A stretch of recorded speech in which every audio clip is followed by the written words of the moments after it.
Estás escuchando Descubriendo Ven Sígueme con África Lugo y David Rocha.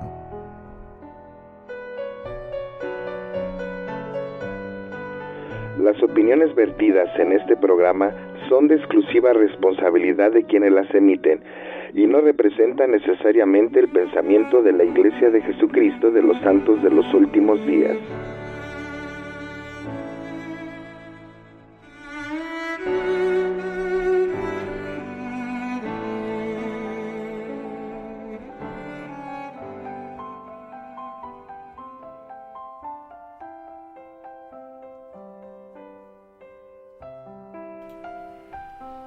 Buenos días, buenas tardes, buenas noches, según a la hora que nos escuchen.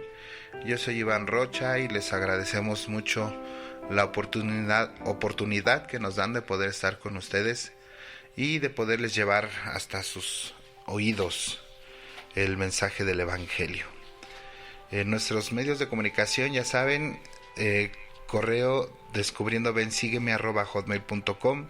En Twitter nos encuentran como @desbensígueme y en YouTube el canal Descubriendo Ven Sígueme. Recuerden suscribirse, darle like y campanita y compartir con toda la gente que conozcan para que puedan conocer más acerca del Evangelio. Como ya es costumbre, están siempre conmigo en esta edición África Lugo. Saludos a todos los que nos escuchan, gracias. David Rocha. Hola a todos, un fuerte abrazo donde quiera que nos estén escuchando, donde quiera que se encuentren. Y al fondo tenemos a Shay. Hola a todos, bienvenidos. Y pues los dejo con nuestros hermanos para que puedan dar inicio a esta emisión. Muchas gracias, Iván. Esta semana leímos Tercer Nefi, capítulos 17 al 19. He aquí, es completo mi gozo. Y tenemos dos preguntas, como siempre. Y la primera es, ¿cuál es el propósito de la oración? Y la segunda es la siguiente.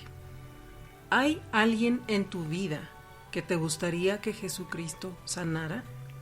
Si es su deseo y gustan enviarnos sus respuestas o sus comentarios, ya están las redes de comunicación listas para ustedes.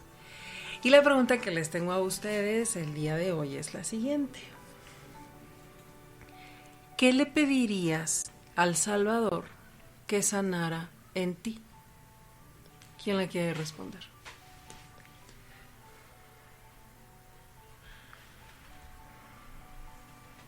Yo creo que principalmente en mis imperfecciones, ¿no? Que probablemente en ocasiones pensamos que no son nada serio, pero cuando no las atendemos en su momento se vuelven pues nuestra piedra de tropiezo, ¿no? Y nos ayudan, más bien nos perjudican más que ayudarnos, ¿no? Uh-huh.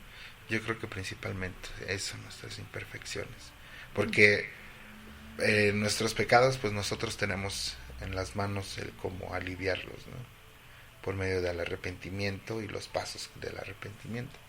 Pero nuestras imperfecciones, pues hay algunas que sí podemos, pero hay otras que no podemos si no es con la ayuda de Dios. Exactamente. Muchas gracias, Iván. ¿Quién más quiere responderla? Híjole, pues yo creo que todos traemos algún tipo de pues no en sí enfermedad, más bien yo llamaría herida emocional, a veces causada intencionalmente o a veces causada no con esa intención de lastimarnos, pero que a lo mejor traemos arrastrando desde niños, desde adolescentes, y que muchas veces a veces cuesta trabajo lidiar con ellas, ¿no? Pero yo creo que cuando confiamos en el poder sanador de nuestro Señor Jesucristo y en oración le pedimos, le suplicamos que permita que esa herida pueda sanar, pueda cerrar, puede suceder ese milagro, ¿no? Muchas gracias, David. Shay. Pues todo aquello que pueda ser sanable dentro de mí, o por mí y para mí. Muy bien, muchas gracias. Estos 3 capítulos son exactamente las enseñanzas que el mundo necesita en este momento.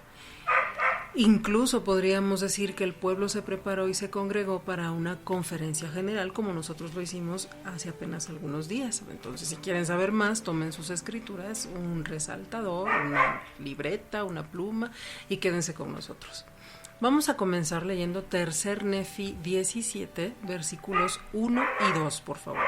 He aquí, sucedió que cuando Jesús hubo hablado estas palabras, de nuevo miró alrededor hacia la multitud y les dijo: He aquí, mi tiempo está cerca. Veo que sois débiles, que no podéis comprender todas mis palabras que el Padre me ha mandado que os hable en esta ocasión. Leemos sobre un aspecto humano que todos conocemos, y ese aspecto, es la debilidad. Sin embargo, el Maestro de Maestros sabe que para entender y asimilar las palabras que Él ha dicho, es necesario seguir estas instrucciones. Vamos a leer el versículo 3 de Tercer Nefi 17. Por tanto, id a vuestras casas, y meditad las cosas que os he dicho, y pedid al Padre en mi nombre que podáis entender, y preparad vuestras mentes para mañana, y vendré a vosotros otra vez.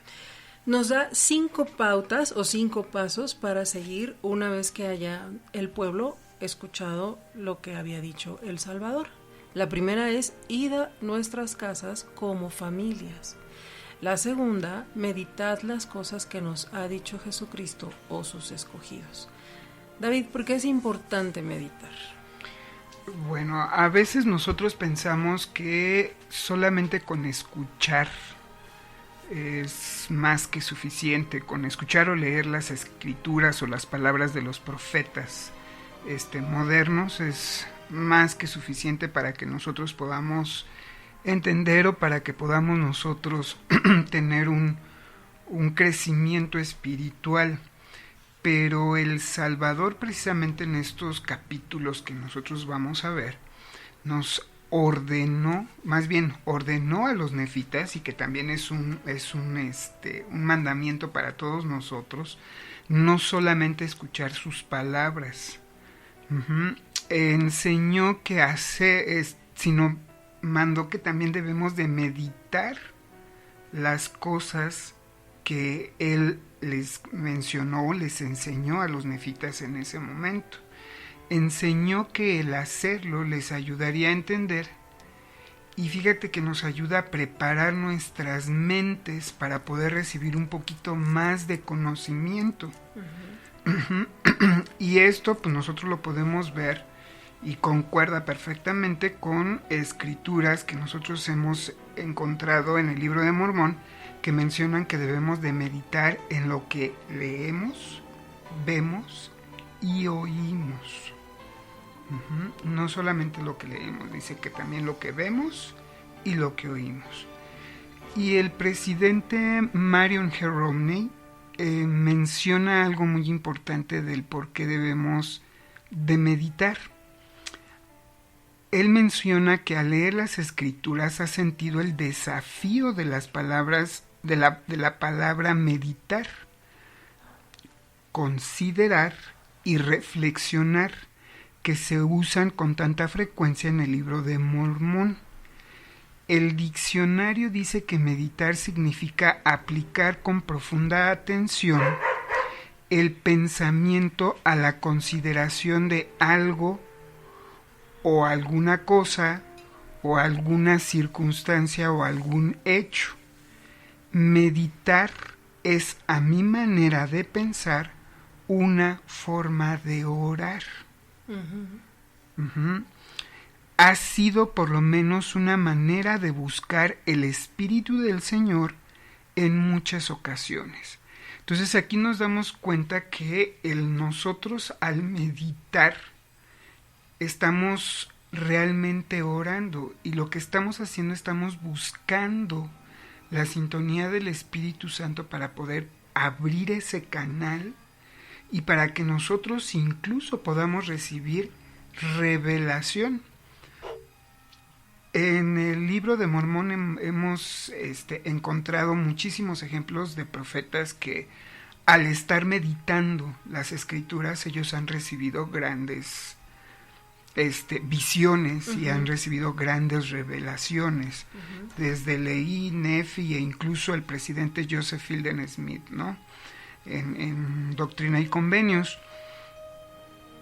Medita, pero fíjate que también el elder Nella Maswell nos menciona que el no meditar las cosas sagradas de nuestro Padre Celestial y de nuestro Señor Jesucristo, corremos un peligro. Dice, meditar las cosas de Dios nos ayuda a no volvernos decidiosos en nuestra forma de tratar con Dios. Explicó que en la vida es peligroso no internalizar el Evangelio de forma regular. Y pone como ejemplo los soramitas, cuando construyeron ¿cómo se llama? El Reamtum, donde ellos, quienes adoraban en torno a este lugar, y habían ritualizado de tal modo su religión que no volvían a hablar de su Dios hasta nuevamente a los 7 días, o sea, hasta el siguiente domingo. Y entre semanas se olvidaban completamente de su Dios. Y entonces caemos en una práctica sistematizada, caemos ya en una práctica donde el orar y las cosas sagradas del Señor ya las tomamos como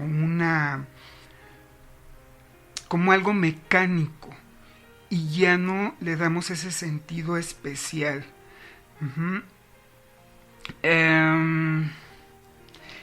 Y también el Señor dio el mandamiento que la meditación no solamente debería de ser de forma personal, sino dice que los mandó a su casa como familias a que meditaran las escrituras.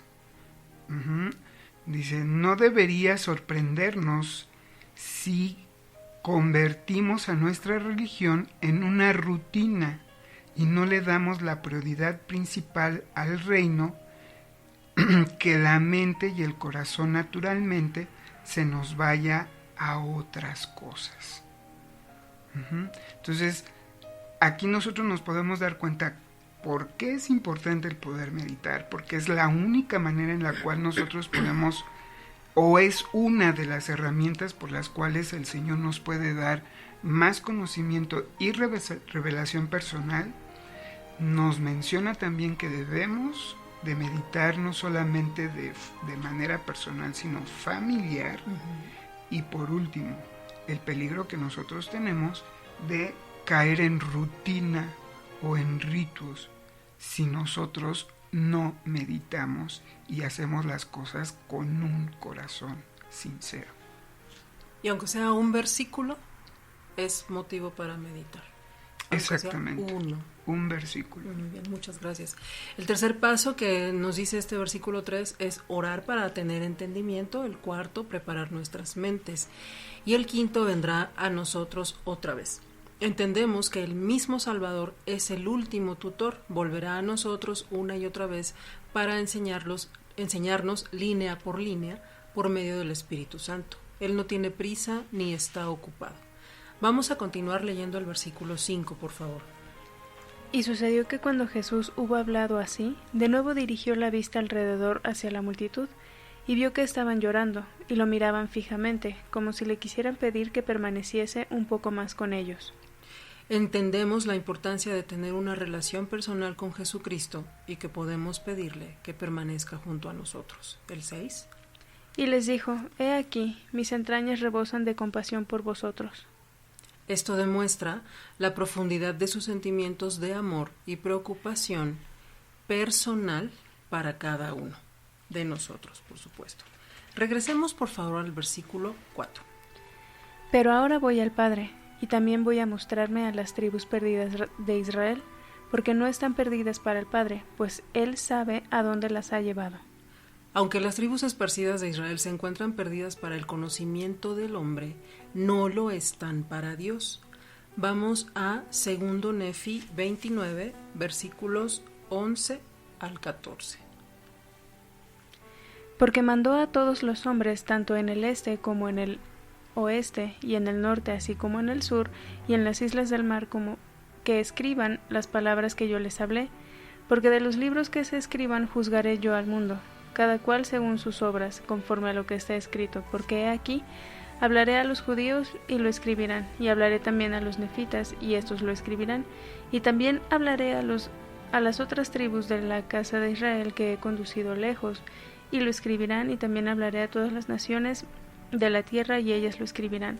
Y acontecerá que los judíos tendrán las palabras de los nefitas, y los nefitas tendrán las palabras de los judíos, y los nefitas y los judíos tendrán las palabras de las tribus perdidas de Israel, y estos poseerán las palabras de los nefitas y los judíos. Y sucederá que mi pueblo, que es de la casa de Israel, será reunido sobre las tierras de sus posesiones, y mi palabra se reunirá también en una, y manifestaré a los que luchen contra mi palabra y contra mi pueblo, que es de la casa de Israel, que yo soy Dios, y que hice convenio con Abraham de que me acordaría de su posteridad para siempre.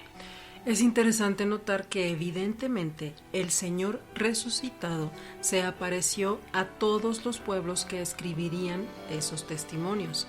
Se apareció a los judíos, de quienes recibimos la Biblia, a los nefitas, de quienes recibimos el libro de Mormón, y promete aquí que se aparecerá a las tribus perdidas de Israel, de las cuales se obtendrá un tercer gran testimonio escrito.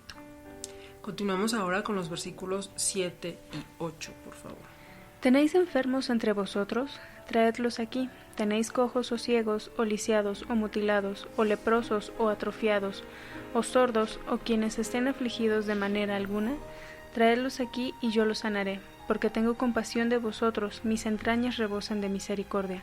Pues percibo que deseáis que os muestre lo que he hecho por vuestros hermanos en Jerusalén, porque veo que vuestra fe es suficiente para que yo os sane. Observemos que Jesucristo recuerda a los nefitas que los del pueblo de Jerusalén son nuestros hermanos, es decir, para él no hay diferencias. Y si hacemos memoria, fue el tema de varios discursos en la conferencia general reciente. Vamos a leer ahora el versículo 9. Y sucedió que cuando hubo hablado así, toda la multitud, de común de acuerdo, se acercó con sus enfermos y sus afligidos, y sus cojos y sus ciegos y sus mudos, y todos los que padecían cualquier aflicción, y los sanaba a todos según se los llevaban. Voy a repetir lo que dice el versículo 9, los que padecían cualquier aflicción. Esto aplica para todas y todos. En la conferencia general de octubre de 2006, el elder Dallin H. Oaks dijo: muchas personas llevan cargas pesadas. Algunas han perdido a un ser querido o deben cuidar de un discapacitado. Algunas han sufrido un divorcio. Otras ansían un matrimonio eterno. Algunas se encuentran atrapadas en las garras de las sustancias o prácticas adictivas como el alcohol, el tabaco, las drogas o la pornografía. Otras tienen severas discapacidades físicas o mentales. Algunas se enfrentan a la atracción hacia personas del mismo sexo. Otras experimentan terribles sentimientos de depresión o ineptitud.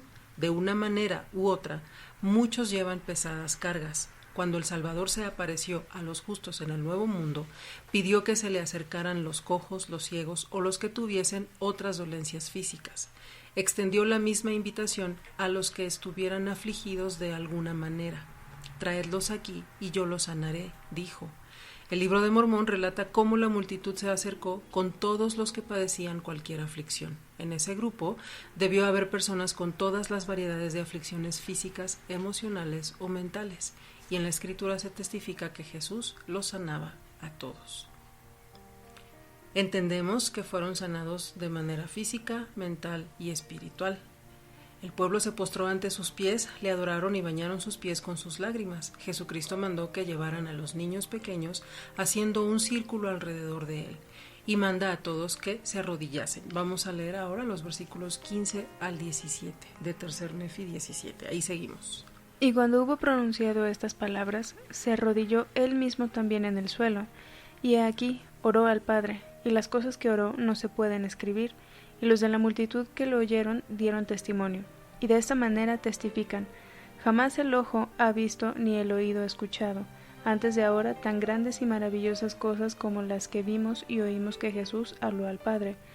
Y no hay lengua que pueda hablar, ni hombre alguno que pueda escribir, ni corazón de hombre que pueda concebir tan grandes y maravillosas cosas como las que vimos y oímos a Jesús hablar. Y nadie puede conceptuar el gozo que llenó nuestras almas cuando lo oímos rogar por nosotros al Padre. Podemos darnos cuenta de que primero los sanó y después les dio más luz. Y así es como vivimos las ordenanzas del Evangelio. Primero somos limpiados con el bautismo y después recibimos el Espíritu Santo. Y es a través de él que Jesucristo nos habla y nos llena. El pueblo entonces es dominado y Jesús les manda que se levantaran y pasa lo siguiente, versículos 20 y 21.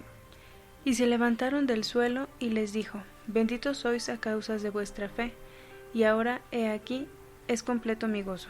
Y cuando hubo dicho estas palabras, lloró, y la multitud dio testimonio de ello. Y tomó a sus niños pequeños uno por uno, y los bendijo, y rogó al Padre por ellos. Las ocasiones en que el Salvador ha llorado abiertamente son pocas, pero muy significativas. Las Escrituras muestran claramente que Él lloró abiertamente por simpatía pura más de una vez. En la tumba de Lázaro, presagiando más de aflicciones sobre Jerusalén, y cuando tomó a sus niños pequeños uno por uno y los bendijo y rogó al Padre. Aquí no nos cabe duda de que Jesucristo es una persona con sentimientos igual que cualquier hombre. Pide entonces a la multitud que vieran a sus pequeñitos, versículo 24, por favor. Y he aquí, al levantar la vista para ver, dirigieron la mirada al cielo, y vieron abrirse los cielos, y vieron ángeles que descendían del cielo cual si fuera un medio de fuego, y bajaron y cercaron a aquellos pequeñitos, y fueron rodeados de fuego, y los ángeles les ministraron. Es interesante leer que primero sanó a los adultos y después bendice a los niños. Así los adultos podrían entender la divinidad de ese momento. Había cerca de 2.500 personas que presenciaron personalmente esta manifestación, que muestra cómo los niños pequeños son importantes para el Señor. David, explícanos por qué el Salvador ministró a los niños. Fíjate que es algo significativo que el Salvador haya dado las enseñanzas más sagradas y solemnes a los niños y que luego les haya desatado la lengua para que ellos enseñaran a la multitud. Y yo creo que eso va muy de la mano con el hecho de que después de la visita del Salvador a los nefitas, pues la sociedad nefita vivieron 200 años en paz y justicia. ¿Por qué razón? Pues precisamente por las enseñanzas que estos pequeñitos recibieron. Acá, fíjate que que fue o trabajó como presidenta general de la primaria, la hermana Michelaine P. Gracely, dijo algo al respecto.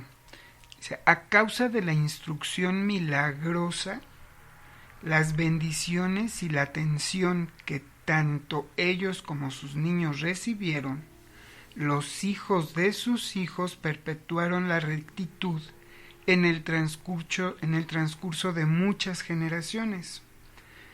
No subestimemos la capacidad y el potencial que los niños de hoy tienen para perpetuar la rectitud. No hay ningún otro grupo, fíjate bien lo que ella menciona, no hay ningún otro grupo de la iglesia que sea tan receptivo a la verdad. ¿Por qué? Porque los niños están más en comunicación con el Espíritu Santo, porque tal vez, y vamos a decir, tal vez no están todavía muy contaminados con malos sentimientos, con situaciones de carácter mental, espiritual, emocional. Los niños ahorita, ellos tienen un alma muy pura. Entonces ellos pueden estar más en comunión con el Espíritu Santo que nosotros como adultos. De hecho, la recomendación del Señor Jesucristo es que aquel que se vuelva como un niño pequeñito es el mayor en mi reino. Y yo creo que es precisamente por esto. Entonces, imagínate una generación de pequeñitos habiendo sido ministrada con conocimiento tan sagrado por ángeles y por el mismo Señor Jesucristo, pues es lógico que esto se perpetuara muchas generaciones después, porque ellos como adultos, con ese testimonio tan fuerte, tan puro, tan importante, pues obviamente se lo iban a transmitir a sus hijos, a sus nietos, a sus bisnietos, y así por generaciones que abarcaron 200 años. Ya en otras ocasiones hemos visto el prejuicio tan terrible que acarreamos cuando enseñamos mal a los hijos o cuando no les enseñamos el Evangelio de Jesucristo, y cómo las consecuencias terribles no solamente las vivimos nosotros como adultos, sino que se las heredamos a los hijos, a los nietos, bisnietos, etcétera, etcétera. Y yo creo que en este caso también lo positivo, lo espiritual, lo sagrado, lo sumamente divino que ellos recibieron, pues se perpetuó en las siguientes generaciones. Y yo creo que ese es un mensaje muy importante que debemos de tener hoy en día como adultos. Exacto. Que lo que nosotros ahorita le estemos enseñando en el seno del hogar a nuestros pequeñitos es lo que se va a perpetuar por todas nuestras demás generaciones. Así es. Y de nosotros depende que perpetuemos una sociedad que vaya hacia la paz, hacia la tolerancia, hacia el amor entre hermanos, hacia la justicia, hacia la honorabilidad, hacia la honradez, o que perpetuemos generaciones que se desvíen y se vayan a todas las cuestiones terribles que tú estabas mencionando, ¿no? Y el versículo dice, mirad. ¿Qué está pidiendo el Salvador? No nada más velo, no, míralo. Míralo. ¿Qué hace? ¿Cómo actúa? ¿Cómo responde? ¿Cómo es? ¿Cómo se comporta un pequeño? Exactamente. Esa es la importancia de este versículo. Gracias. Y haciendo también una referencia en cuanto a lo que tú acabas de decir de los niños, el presidente Gordon B. Hinckley dijo lo siguiente: es tan obvio que el gran bien y el terrible mal en el mundo de hoy son los dulces y amargos frutos de la crianza de los niños de ayer. Según enseñemos a una nueva generación, así será el mundo dentro de pocos años. Si usted está preocupado por el futuro, entonces preocúpese por la crianza de sus hijos. Sabiamente, el escritor de Proverbios declara: instruye al niño en su camino, y aun cuando sea viejo, no se apartará de él. Esta escritura se encuentra en Proverbios 22, versículo 6. En Tercer Nefi 18, de los versículos 1 al 3, y el 8 y el 9, leímos que los nefitas tienen su primera reunión sacramental. Jesús ordenó a sus 12 discípulos a traerle un poco de pan y vino. Entonces ordenó a la gente a sentarse sobre la tierra.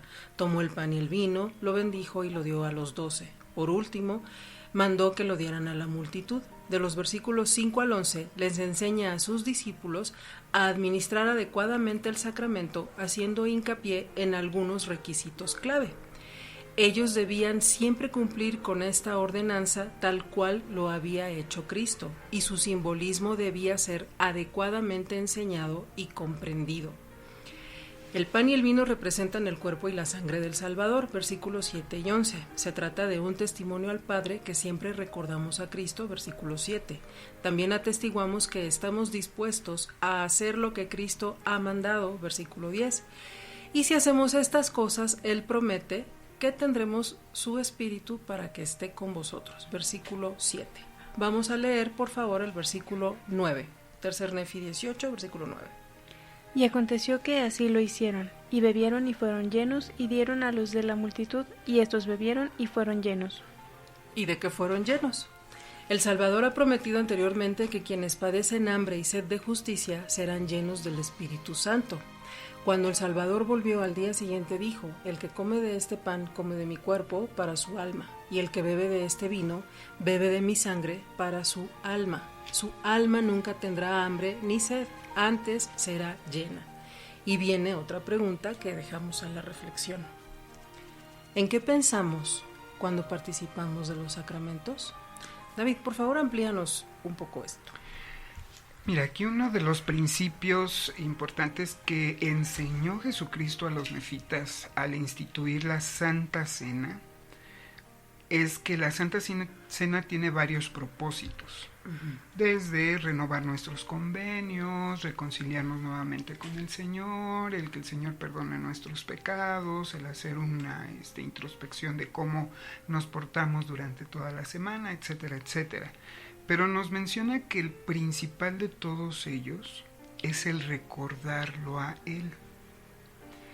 Y es precisamente durante el tiempo de la bendición y repartición de los sacramentos que nosotros tenemos la oportunidad de concentrarnos precisamente en el Hijo de Dios, por lo cual nosotros no debemos permitirnos que nuestros pensamientos empiecen a deambular y que debamos distraernos por cuestiones externas. Aquí encontré yo una lista que dio el elder Jeffrey R. Holland del Quórum de los 12 Apóstoles, en cuanto él nos da algunas ideas o nos sugiere algunas ideas, valga la redundancia, que podemos tomar nosotros en cuenta de cómo podemos nosotros concentrarnos en recordar a nuestro Señor Jesucristo en ese periodo de la Santa Cena. Primeramente nos dice: podríamos recordar la vida preterrenal del Salvador y todo lo que sabemos que Él hizo.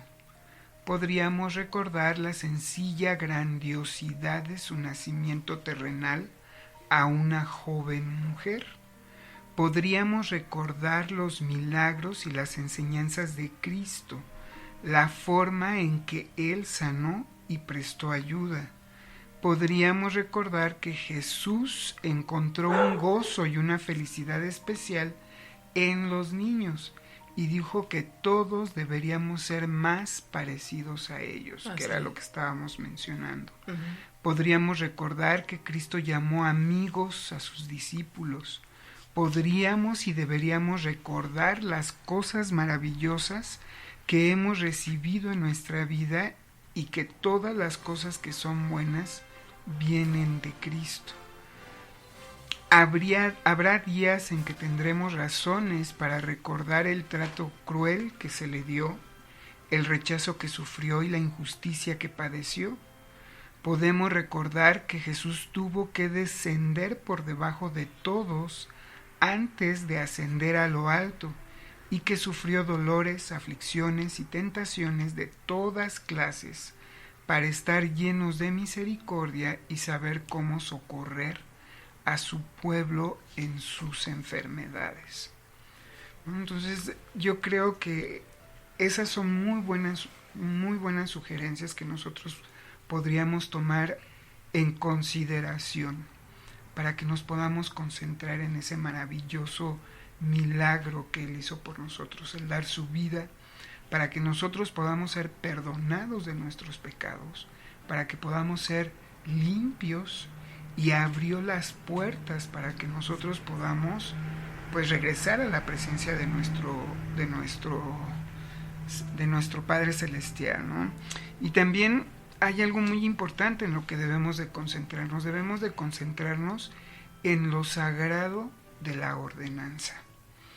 A veces creemos que tomar los sacramentos nos prepara para vivir la siguiente semana, cuando realmente nosotros debemos de prepararnos toda la semana anterior para poder participar de una ordenanza sagrada, como la es precisamente la Santa Cena.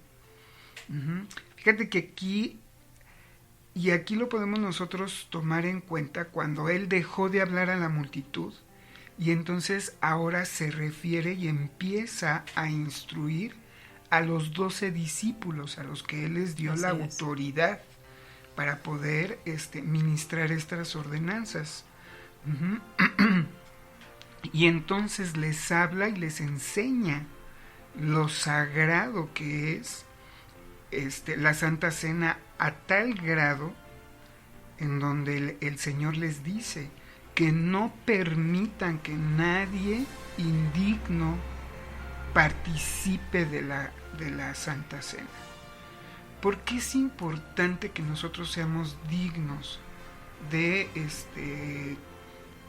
o que debemos prepararnos para participar de los sacramentos? El elder John H. Gorber del Quórum de los 70 dijo algo muy importante y muy puntual.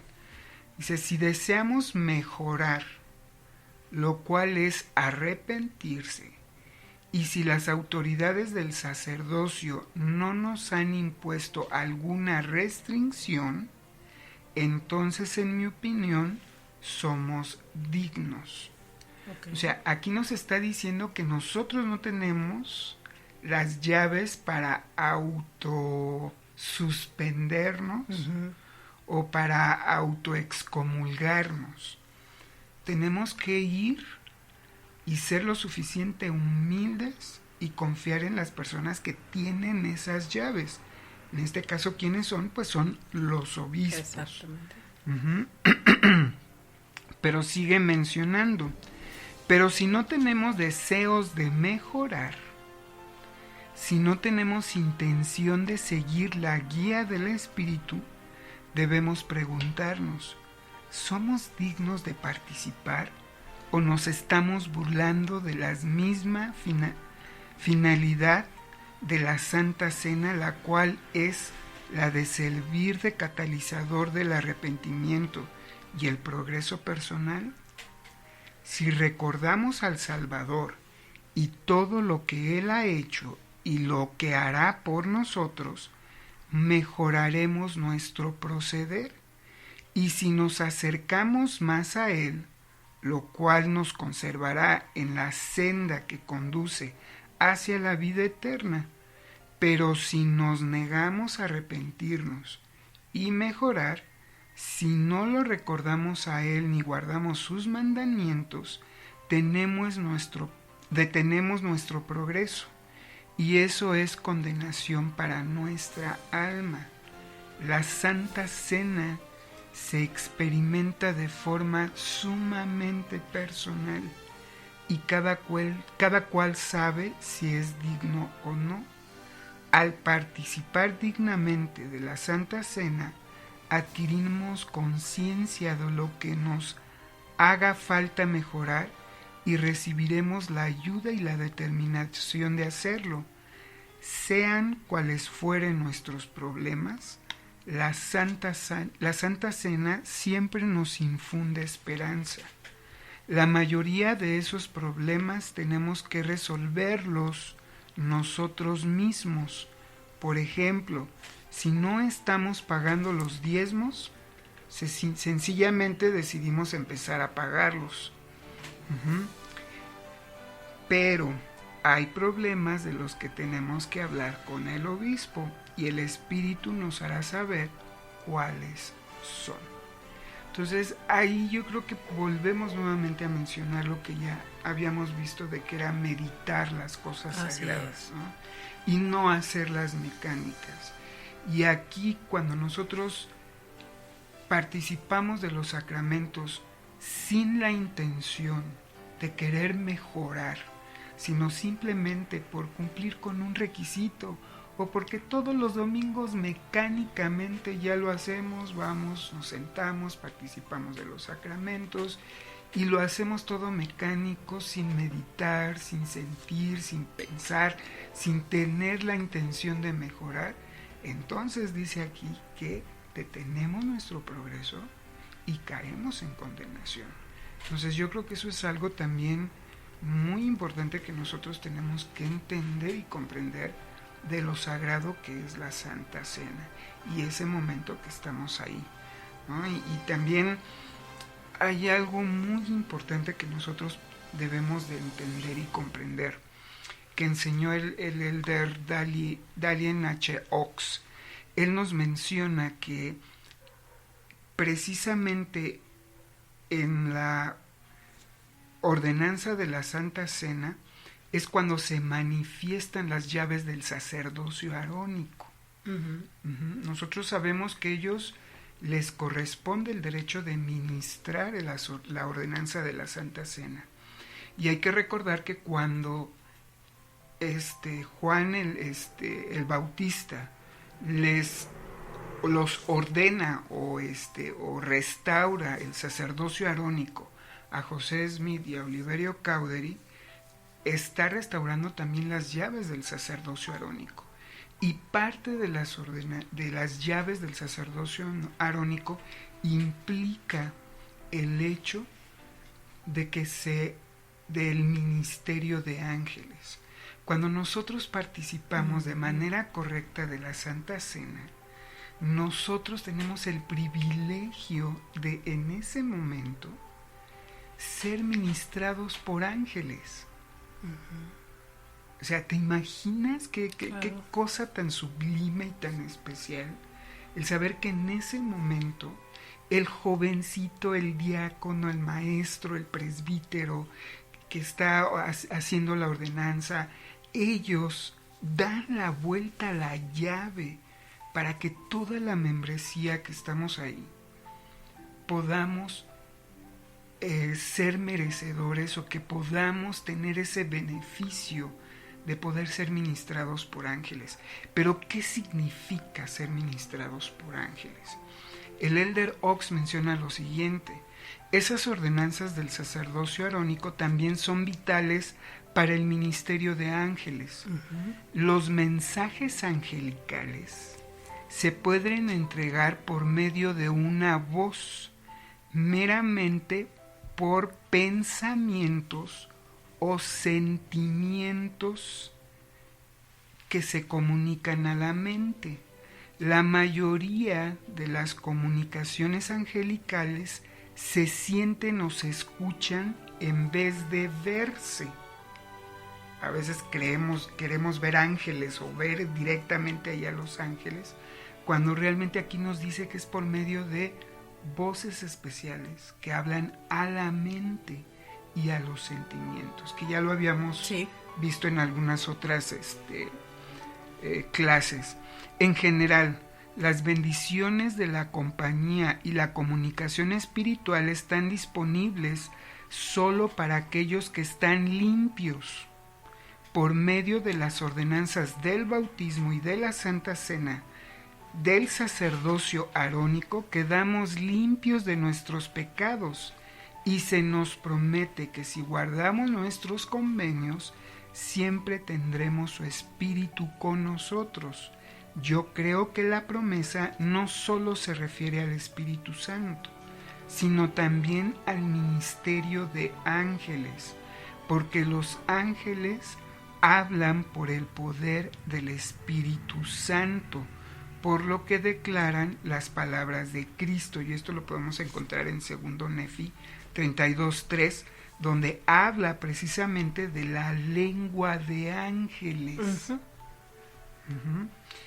Y así es como los poseedores del sacerdocio arónico abren la puerta a todos los miembros que participan dignamente de la Santa Cena, para que disfruten de la compañía del Espíritu del Señor y del ministerio de ángeles. Y eso lo podemos comparar un poquito con lo que sucedió con los niños, ¿no? Que dicen que ellos escucharon cosas que ni oído humano podía, y palabras que no se pueden Ni escribir. Ni escribir. ¿Por qué? Porque los ángeles hablan más a los sentimientos, hablan más a la mente, que realmente en visión. Y yo creo que, híjole, si no participamos de los sacramentos de una manera adecuada, si en lugar de concentrarnos en recordar a nuestro Señor Jesucristo y andamos deambulando y andamos pensando en otro tipo de situaciones que no son las correctas, nos estamos perdiendo esos privilegios, que son privilegios angelicales y divinos. Exactamente. Muchas gracias, David. Jesucristo nos manda lo que debemos hacer en los versículos 15, por favor. Vamos a leer el versículo 15. De cierto os digo, que debéis velar y orar siempre, no sea que el diablo os tiente y seáis llevados cautivos por él. El 20. Y cualquier cosa que pidáis al Padre en mi nombre, si es justa, creyendo que recibiréis, he aquí os será concedida. El 21. Orad al Padre en vuestras familias, siempre en mi nombre, para que sean bendecidos vuestras esposas y vuestros hijos. No hay un límite de oraciones, ni hay un límite del momento en el que debemos orar. Es claro que el Salvador está diciendo siempre. ¿Por qué, David? ¿Por qué tenemos que orar siempre?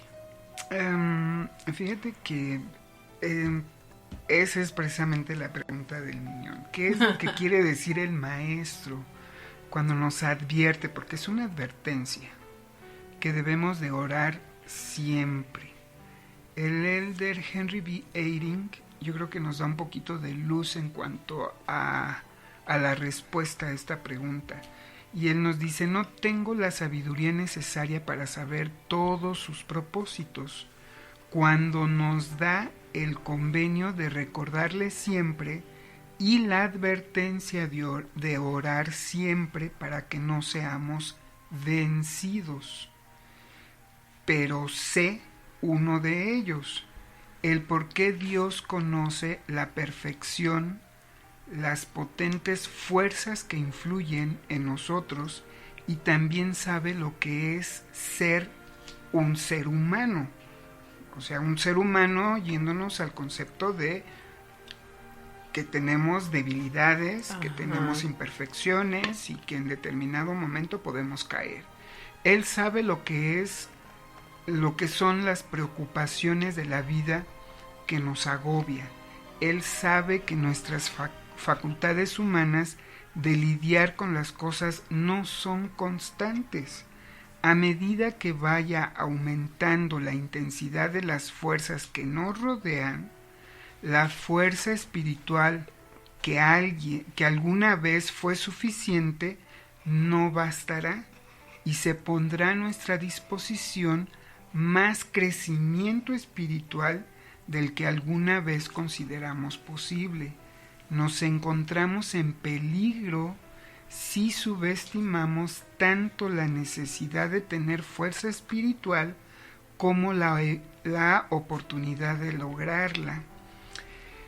Empiecen por recordarlo a Él. Recordarán lo que saben y lo que aman. El Señor escucha las plegarias de sus corazones, los sentimientos del corazón de amor por nuestro Padre Celestial y su amado Hijo Jesucristo. Pueden ser tan constantes que nuestras oraciones siempre ascenderán a Él.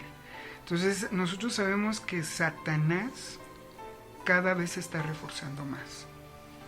Y cada vez que él falla una batalla con nosotros, va y se refuerza y no regresa solo, regresa con 3, 4 más refuerzos. Y como dice aquí el elder Eyring, la fuerza espiritual que probablemente contábamos en la primera batalla con la cual lo pudimos repeler, ya no bastará. Necesitaremos nosotros también redoblar esa fortaleza. Y entonces la única manera en la que podemos hacerlo es precisamente por medio de la oración. La oración para nosotros es la fuente por la cual nosotros podemos doblegarnos y pedirle al Señor. Él conoce perfectamente nuestros corazones, conoce nuestros deseos, conoce nuestras debilidades, conoce nuestro carácter, y conoce la nobleza de nuestro espíritu, y conoce la nobleza de nuestras intenciones. Y si nosotros nos abrimos de corazón y pedimos que nos fortalezca en los momentos de mayor debilidad, Él no va a dudar en fortalecernos y en tendernos su mano de misericordia y en decirnos: hijo, no estás solo, yo estoy contigo, y adelante. Pero, y nos manda el batallón de ángeles también. Y nos manda el batallón de ángeles, pero es necesario que nosotros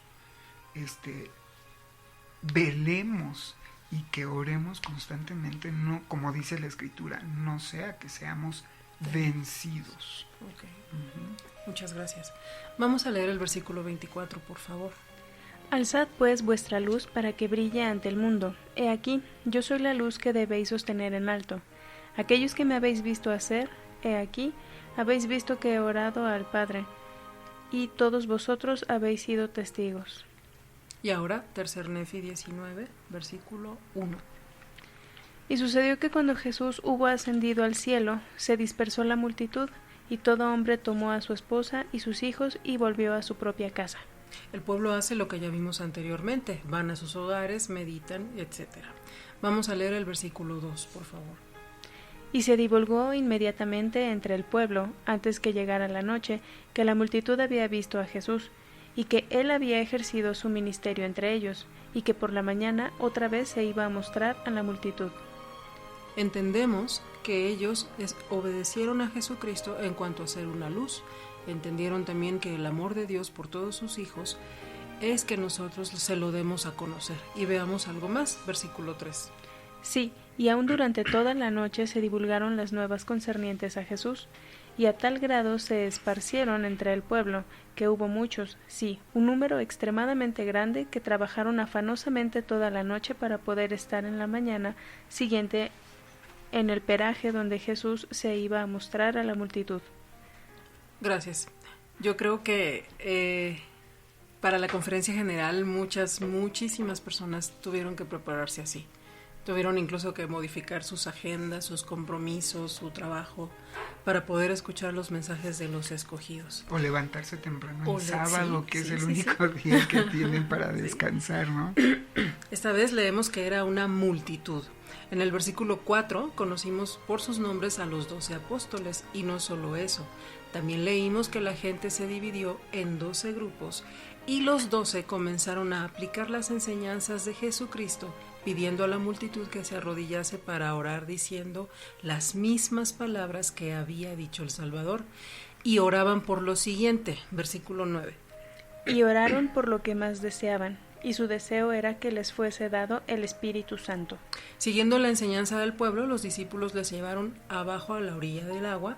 A continuación, Nefi entró en el agua y fue bautizado. Después de esto, él bautizó a todos aquellos a quienes Jesús había escogido, el resto de los 12. Estos fueron rebautizados, ya que los discípulos ya eran miembros fieles de la iglesia antes de que Jesús viniera a instruir con amor en este continente. Y hay que recordar que Nefi estaba haciendo milagros antes de que Jesucristo se les presentara. Y al respecto, el presidente Joseph Fielding Smith dijo: cuando Cristo se apareció a los nefitas en este continente, les ordenó ser bautizados, a pesar de que habían sido bautizados previamente para la remisión de sus pecados. El Salvador mandó a Nefi y al pueblo que fueran bautizados nuevamente porque él había organizado de nuevo la iglesia bajo el Evangelio. Antes de esto se había organizado bajo la ley. Mientras que los ángeles estaban instruyendo con amor a los discípulos, Jesús se acercó y se puso en medio y también les sirvió. Este fue el prometido regreso del Salvador para la multitud que se había congregado en ese segundo día. Ordenó a la multitud y a sus discípulos arrodillarse y orar, mientras que él se fue un poco lejos de ellos, se postró en tierra y oró: Mientras Jesús se separó de ellos, la gente comenzó a orar a Jesús, llamándolo su Señor y su Dios. En estos versículos leemos justo lo que Jesucristo enseñó sobre orar todo el tiempo. Las 3 primeras oraciones son ofrecidas por la gente que está con Nefi. La primera se encuentra en el versículo 7. La segunda oración en los versículos 8 y 9. La tercera en los versículos 16 y 17. La cuarta en los versículos 20 al 24. La quinta la ofrece el Salvador en los versículos 28 y 29. Y la última se encuentra en los versículos 31 al 35. Y en el versículo 19 nos enseña a buscar nuestro lugar para orar. Conozco personas que hasta el closet es su lugar para orar.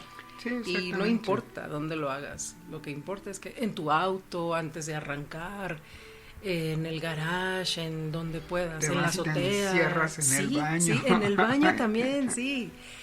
Entendemos que cuando alguien se tarde más de la cuenta es porque probablemente está orando. Hay que buscar Esperemos nuestro que lugar. Sí de la misma forma lo hizo el profeta José Smith. Él se alejó a orar. Uh-huh. Y bien, y para poder orar y ser uno con él. Y hay algo muy interesante en el versículo 24, por favor. Y aconteció que cuando Jesús hubo orado así al Padre, volvió a sus discípulos, y he aquí, continuaban orando a él sin cesar, y no multiplicaban muchas palabras, porque les era manifestado lo que debían suplicar, y estaban llenos de anhelo. David, ¿por qué no multiplicaban muchas palabras? Sí dice ahí el versículo, pero explícanos un poco más.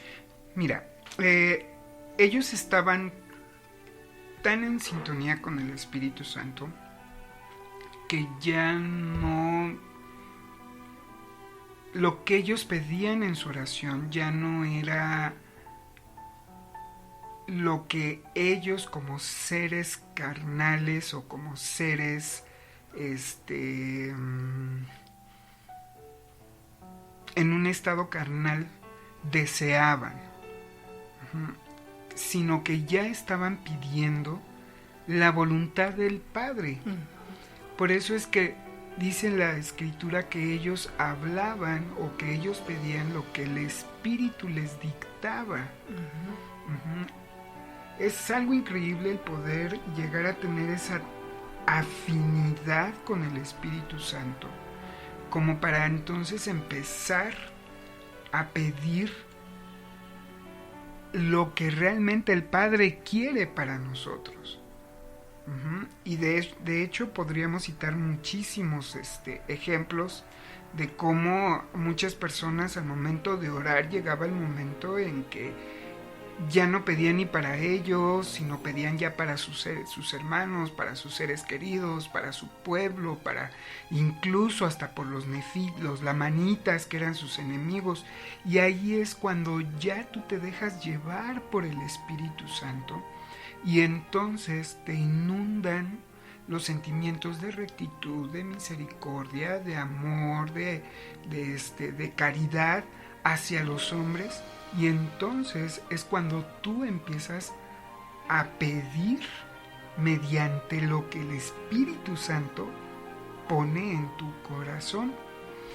Y eso es lo que precisamente nos lleva también a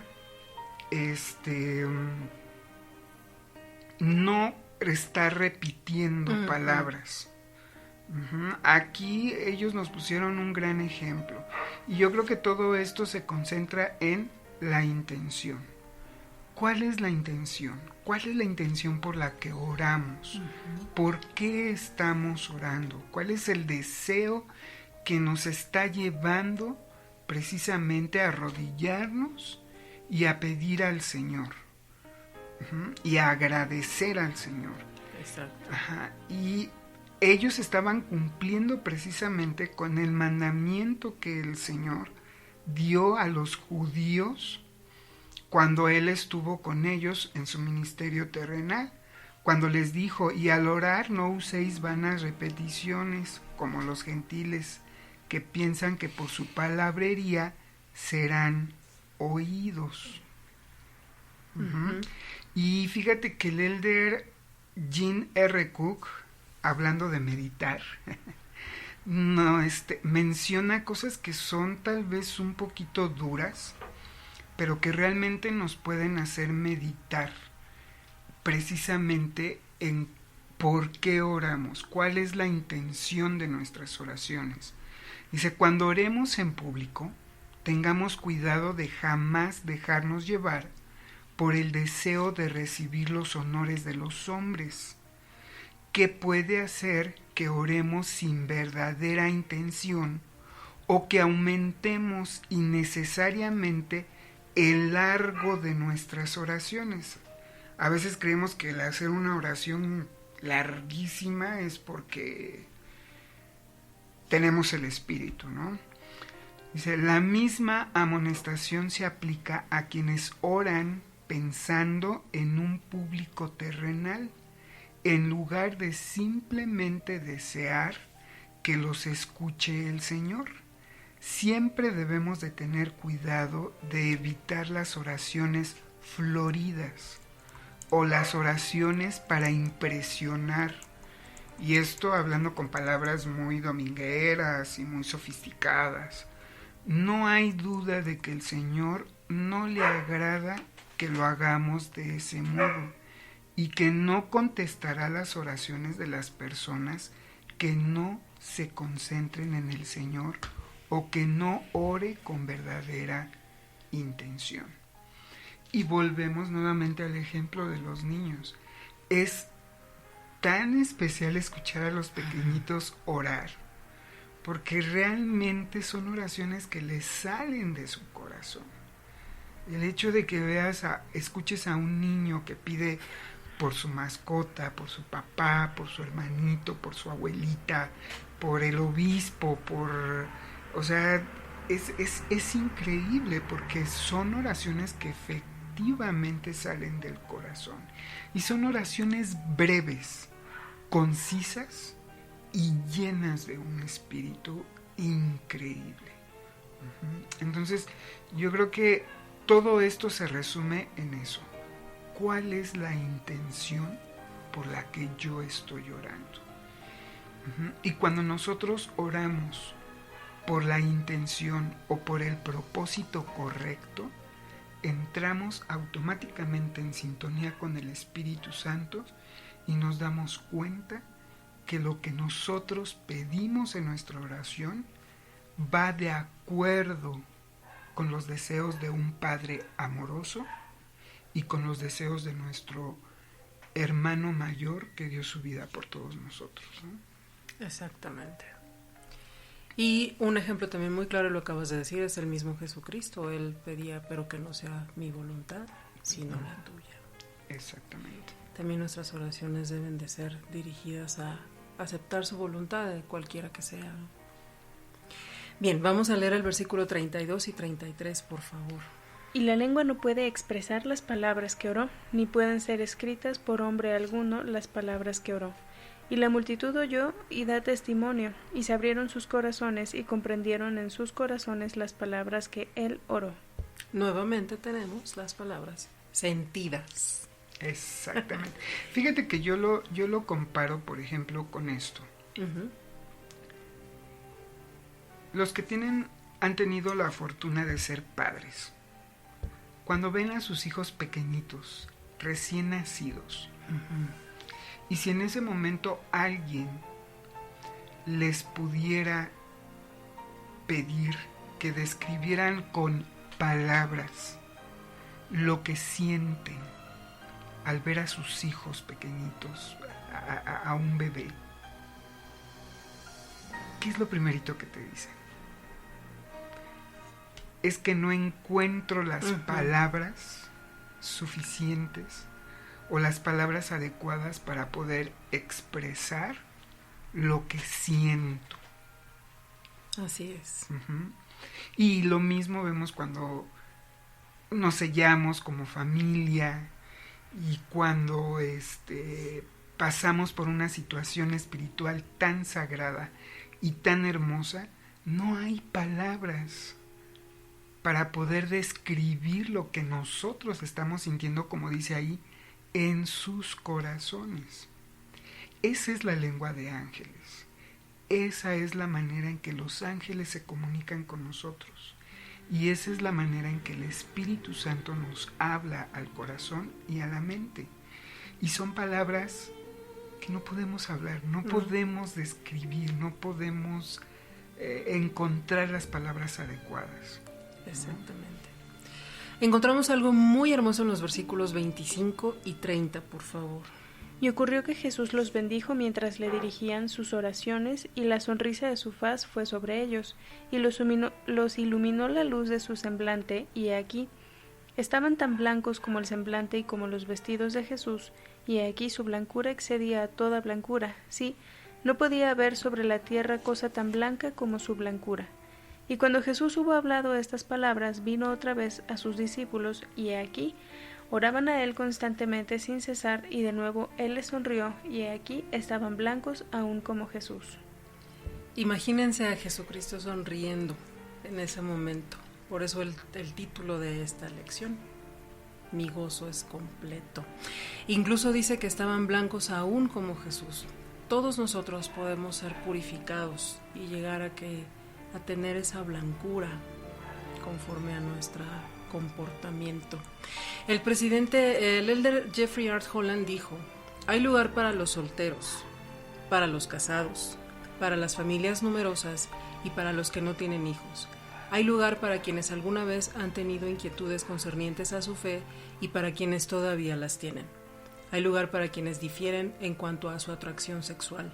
En resumen, hay lugar para todas las personas que aman a Dios y honran sus mandamientos como la inviolable vara de medir la conducta personal. Pues si el amor a Dios es la melodía de la canción que compartimos, de seguro nuestro objetivo en común de obedecerle es la armonía indispensable en ella.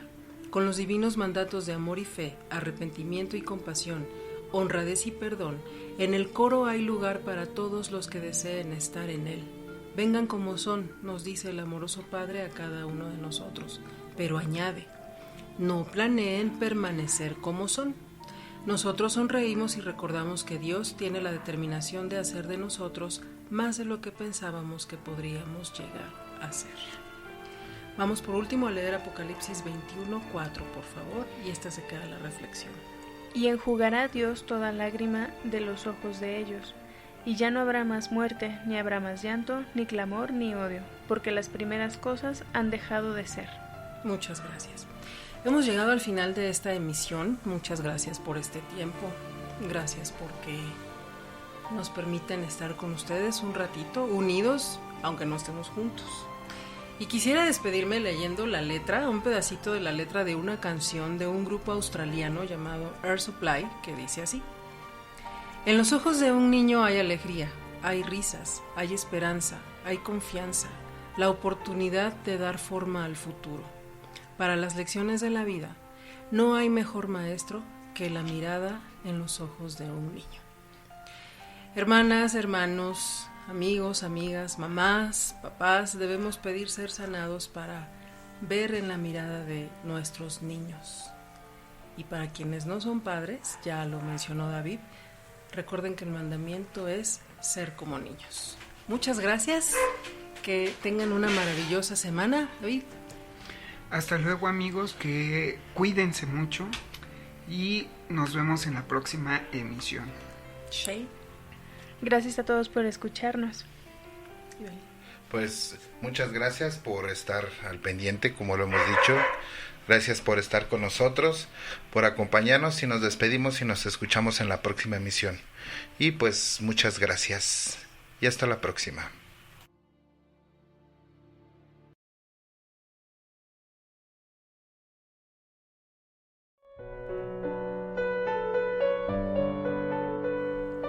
Cuando contemplamos verdaderamente a nuestros pequeños, vemos la gloria, la maravilla y la majestad de Dios, nuestro Padre Eterno. Presidente Russell Ballard.